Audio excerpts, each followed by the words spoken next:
Hi there, welcome back. My name is Manoj Sharma. As you can see on the screen, right, I am here to help you get prepared for your CISSP exam.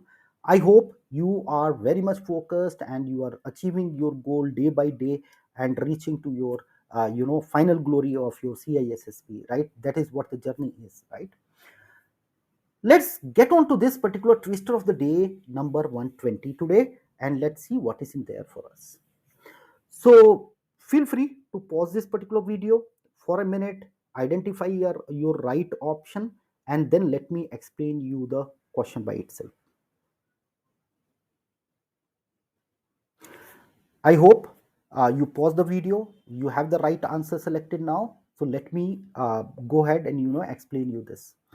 In a startup environment, characterized by rapid changes and a flat organizational structure, which administrative approach for access control will be most suitable to accommodate agility and flexibility? So, guys, a few keywords here. That is the way you should go and attempt the CISSP questions. Number first keyword is startup environment. It's a startup company, and then they say there is rapid changes and there is a flat org structure as well, right? That's another keyword you have to pick up. Then which administrative approach for access control would be most suitable to accommodate agility and flexibility? So that agility and flexibility is another keyword. I think there are sufficient indicators in this particular question to hint us about the answer. But before I go there, let me also explain you a small concept, right, which is very important to understand from the CISSP perspective. That is, what is centralized approach?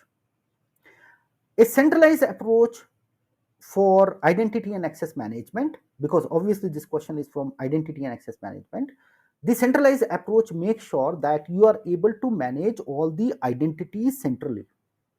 And when we manage identities centrally, it becomes super easy for you to manage all the access, push in the policies, get the access review done, and so many things, right? So having a central access management is always one of the priority for every company.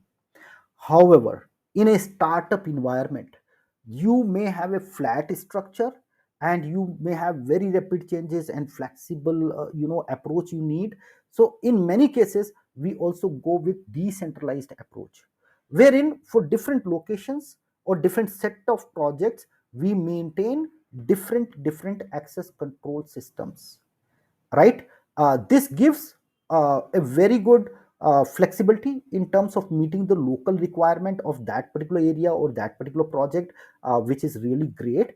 But then management of policies and consistency is a kind of challenge when it comes to decentralized approach. So now the question is, which one should we follow, right? Ideally speaking, even in big companies as well. For example, I am working for a big company and my company has just acquired another company which may be already on a different access control system, and they might have a subscription for next 3 years. What do? You let the subscription go or you utilize it, or maybe they follow a different kind of access control model, right? So in that case as well, sometimes we follow decentralized approach. Sometimes from a project perspective itself, that is sometimes a requirement. So big companies also, they go with a hybrid approach where they use centralized approach as well and decentralized approach as well, right? But ideally speaking, if somebody asks you which is good for security, which is best for security, and easy for maintenance, the centralized approach. Which is more flexible to meet the local requirement, that decentralized approach. And what practically we do is decentralized approach. And in decentralized also, preference is always just to make sure that we go with centralized. That is our end goal, that is where we want to reach. So out of this particular question, right, since this is talking about a startup, this is talking about flexibility, I think you guys might have already guessed the answer here. That is decentralized approach, right? Now the last one, what is federated approach? So federated approach is a federation or an agreement between two different companies to exchange identity information or maybe some kind of authorization information at least. So in a federated identity management, for example, I have my team and I want them to use Office 365. I might have already an active directory in my location, in my own prem. I want to make sure that my identity information, my username and password for my employee is not going to somebody else. So what I can do is, we can enter into a federation, and that can be done through multiple ways like SAML or 2.0 and all of that, right? We can establish that federation uh, by establishing a particular trust between the two companies. Now, what is trust? Trust is basically nothing but the interlinking of two different PKI environment. One company is outside your company, one side, like your company want to get their PKI linked with the another one. Why at all we do it? This is called as trust, and this is very much required in for exchange of identities, because all the packets between the identity provider and the service provider, they have to be digitally signed, and that digital signature will only be validated when you kind of connect these two PKIs. They must trust each other PKI, then only you can trust on these different certificate authorities, right? So I think it's a lengthy topic, and I will pick up in some other question as well.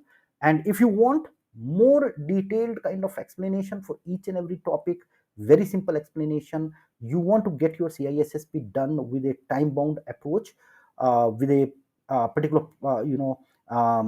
focus and a timeline, go ahead and join the CISSP Success Toolkit. I am here to help you end to end, right?